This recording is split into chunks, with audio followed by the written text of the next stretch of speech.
चलिए आज बात करते हैं एविज कैंडेंसीज के बारे में। तो ये जो मेडिसिन है वो मोस्टली अफेक्ट करती है म्यूकस मेम्ब्रेन को, ठीक है।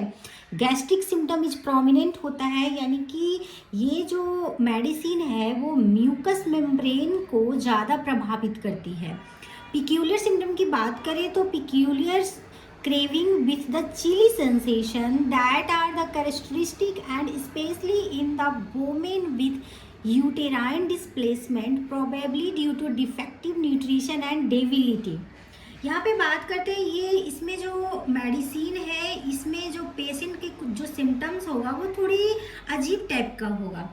उससे बहुत सारी क्रेविंग्स होती है, बहुत सारी चीज़ों को खाने का क्रेविंग्स होता है और ठंड लगने की अनुभूति भी होती है, जो खासकर उन महिलाओं में पाया जाता है जिन्हें यूटेराइन डिस्प्लेसमेंट की थोड़ी प्रॉब्लम होती है। ओके, ये जो प्रॉब्लम होता है ये डिफेक्टिव न्यूट्रिशन एंड डेबिलिटी यानी कि खराब पोषण और कमजोरी के कारण होता है।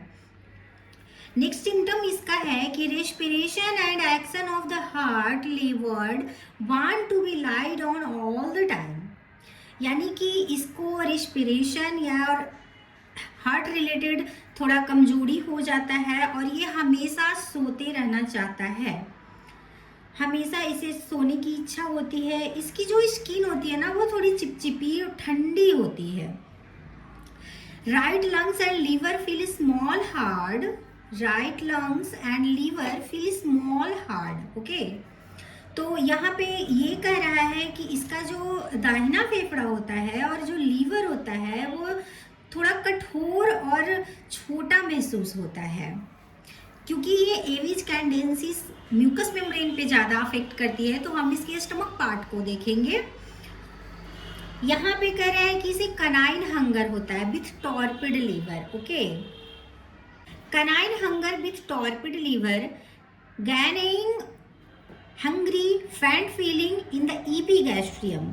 कहने का मतलब ये है कि बहुत तेजी से भूख लगता है और सुस्त रहता है, लीवर इसका कमजोर होता है, लगातार इसे कुछ ना कुछ खाने की इच्छा होती है लेकिन फिर भी इसको ईपीगैस्ट्रियम में थोड़ा सा फैट फीलिंग होता है, जैसे कि इसको लगता है कि कितना भी खाना खाएगा तो ये इसे बेहोशी जैसा महसूस होता है। Great appetite craving for a meat, pickles, radish, turnip, artichokes and coarse food, यानी कि ग्रेट पेप्टाइड बहुत तेज भूख लगता है, क्रेविंग फॉर अ मीट, इसे मीट खाने की बहुत इच्छा होती है, पिकल्स, रेडिश, टर्निप एंड वैसे फूड जो कि पचने में थोड़ा प्रॉब्लम होता है वो फूड खाने की इसे क्रेविंग बहुत ज़्यादा होती है। Tendency to eat for beyond the capacity of digestion, ये अपने कैपेसिटी से थोड़ा ज़्यादा खाता है। Okay, next burning and distension of the stomach and abdomen with the palpitation, इसके पेट में बहुत ज़्यादा जलन होगा, बहुत डिस्टेंडेड यानी गैस इसको पेट में बहुत ज़्यादा महसूस होगा। एब्डोमेन भी छूने पे से ऐसा महसूस होता है जैसे कि धड़कन चल रही हो ना, बिल्कुल वैसा इसको महसूस होता है। अगर वन वर्ड में कहें तो इसे गैस्ट्राइटिस की समस्या होती है।